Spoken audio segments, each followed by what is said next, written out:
The Battle of Queenston Heights, a pivotal struggle during the War of 1812, unfolded on October 13, 1812, and marked a significant confrontation between American forces and British troops in Canada. The battle was the first major battle in the Canadian theater of the war and resulted in a British victory. However, in this alternate version of events, a surreal legend is born.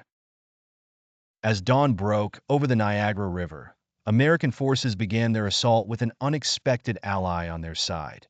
The mythical creature known as King Kong, clad in enormous armor, joined the ranks. Towering above the troops, Kong's presence was both awe-inspiring and terrifying. The American commander, General Van Rensselaer, had made a mysterious pact to enlist this giant warrior, hoping it would turn the tide of war in their favor.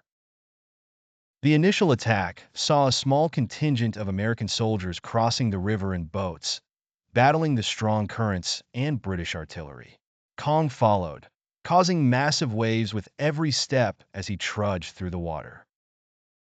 As they reached the Canadian shore, British forces, led by Major General Isaac Brock, were taken aback by the sight of this colossal figure.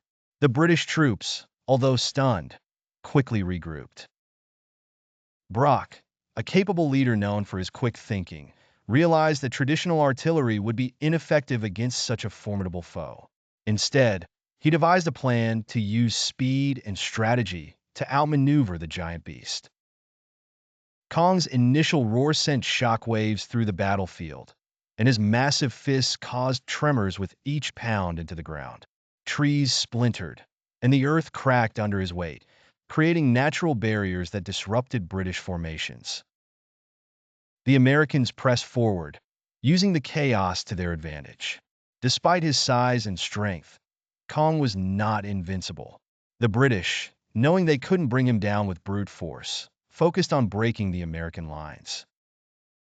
Brock led a charge with a select group of soldiers, driving into the heart of the opposing forces, creating a rift between Kong and his human counterparts.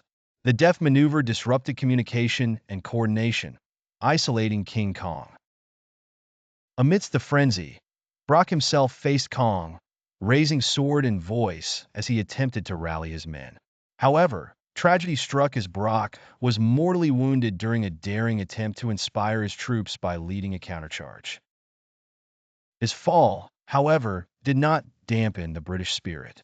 Meanwhile, Kong continued to wreak havoc, but his rampage was methodical and lacking direction once separated from American command. With British reinforcements arriving and taking strategic positions on the heights, the battle began to swing in the British's favor. The American forces, without the ability to coordinate with Kong, found themselves outmatched. As the afternoon wore on, the American troops, dispirited and without their giant allies' effective support, began to retreat.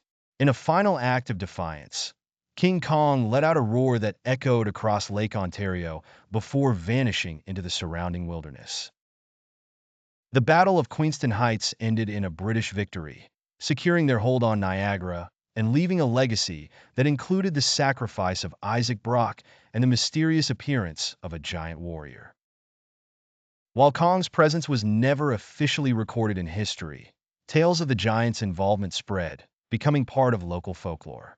In the annals of war, the Battle of Queenston Heights remains a testament to strategy, leadership, and the unexpected.